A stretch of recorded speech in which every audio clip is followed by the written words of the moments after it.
Yes, good afternoon, everybody. My name is Tim Jacobs.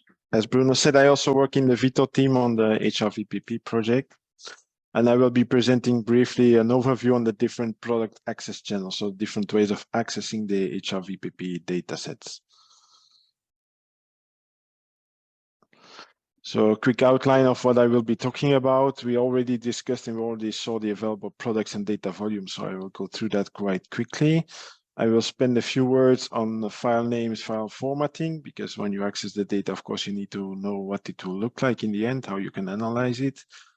A few technical words. It's a more technical webinar on the data access on the different APIs, so the different programming interfaces, how you can access these data sets in a programmatic way and non-interactive way. And because this is an overview talk, I will also do a quick comparison of the different access methods. There are quite a number of them, and they are used for different purposes, for different needs. So I will try to guide you or give you a little guidance on when to use which access method. Then, of course, after my talk and the Q&A session, there will be live demos pretty much of all the topics that I cover. So stay tuned for more. So this is the available products that we have in HR-VPP. They were already extensively discussed in the previous talk. I just wanted to mention that these live products, they are very brand new. They're just newly released. I think they're coming online right now. So you're welcome to take a look at those. Just like a number of tools, they are newly released. So it's quite challenging time, quite exciting time. And we hope to get a lot of feedback from you guys. What does the file naming look like? So when you download an HR-VPP product like this VI file here, how do you interpret the name of the file? The first one is the data theme, which is just VI for vegetation indices, ST for seasonal trajectories, or VPP for the VPP parameters. Then you have an indication of the time, the date or the time. You have an indication of the satellite mission, the Sentinel-2A, the 2B, or both of them. Then you have in here perhaps a more complex parameter which identifies the area that is being covered by the file. So either you have a Sentinel-2 tile here at 10 meter resolution in UTM, or you have a 1 degree tile in the live projection, which is this APSG code right here, in either 10 meter or 100 meter resolution. Then there's a product version. Most of the files have version 101, which means version 1, revision 1, so the first issue of the product. For the VPP parameters, there's a final part here which identifies the season. So S1 is for season 1, S2 is for season 2. And in the end, you have the different product types, like in the vegetation indices, the NDVI, the FA-PAR, the LAI, and so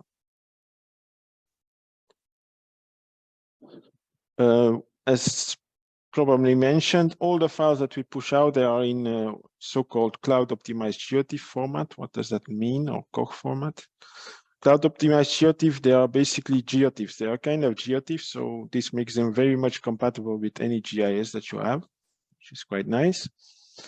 What is this cloud optimization? It means that the GeoTIFF is internally tiled, compressed, and has some overview. So it has an internal organization, a file organization with zoom levels, etc., that allow for faster reading and viewing. So when they make the file a little bit bigger, but they are much faster to read, to view, and to analyze, which is important when you talk about massive data volumes. And this organization also allows to optimize the access over the web. So the remote access, the remote reading of files, either full files, partial files, which is quite interesting. If you look at a sample file, please take note that many of them, they have a scaling, and they all use a single node data value. So a single value to denote missing values in specific pixels. If you need to have more information on the scaling parameters and no data values being used, you can always examine the file's metadata. It's all encoded in there, or of course, the product user manual. Then I want to talk about a little bit about the different APIs. Now, before I dive into that topic, I also always want to introduce a little bit what is an API to begin with. So an API stands for an application programming interface. That's basically a mechanism for two pieces of software, two computer systems to communicate to each other. So these two systems are called the client and the server. Basically, the client system sends a request, which is mainly over the web, so an HTTP request, and the service, it does some number crunching, and then it answers back to the client. It sends a response with either requested information as well as a status code, so if the request was handled successfully or not, if there was a problem, etc.